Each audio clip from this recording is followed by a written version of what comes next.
Unprecedented move. South African lawmakers have indefinitely postponed President Jacob Zuma's State of the Nation address, which he had been due to deliver on Thursday.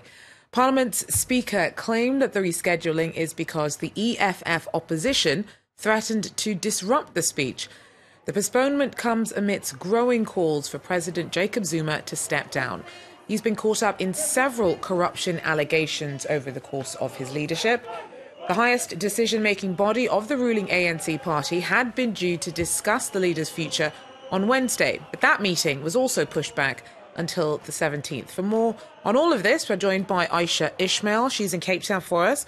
Aisha, what do these postponements say about Zuma's position at the moment? Do his critics have a reason to think that this time they have more of a shot of unseating him?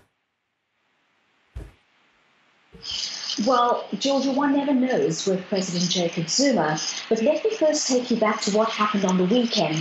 On Sunday, senior members of the African National Congress, known as the Top Six, held an urgent meeting with President Jacob Zuma, and the Top Six tried to persuade President Jacob Zuma to step down.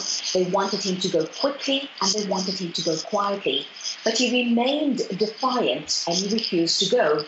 The next day, Monday, the National Working Committee of the ANC held an urgent meeting, and they then resolved to call an NEC meeting, which was supposed to take place tomorrow.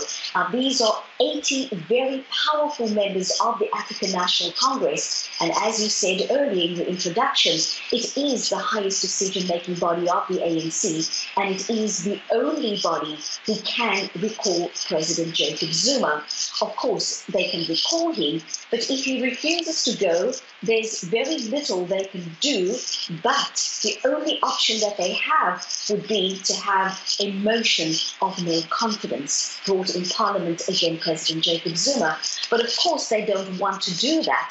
So they're trying everything possible to get President Jacob Zuma to step down. They do not want to humiliate him. And so they're trying to avoid a motion of no confidence. But also remember, there is already a date set for a motion of no confidence brought by the economic freedom fighters. So it will be interesting to see what happens on the 17th and the 18th of February, what will come out of that NEC. Whether they will resolve or come up with a decision as to what exactly to do with President Jacob Zuma, who remains confident and defiant. The State of the Nation address is the biggest annual event in South Africa's political calendar, and yet no date has been set after the postponement.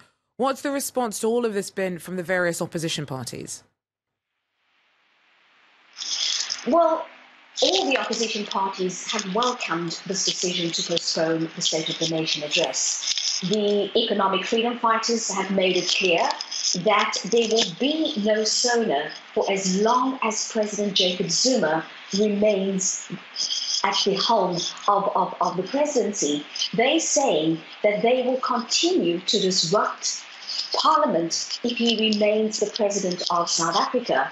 What will happen tomorrow on Wednesday is that the presiding officers of all the political parties represented in Parliament will come together and meet to discuss a fresh date for the State of the Nation address. But I think what is very clear from opposition parties and even from President Jacob Zuma's own party is that it is highly unlikely that President Jacob Zuma will address the next State of the Nation address.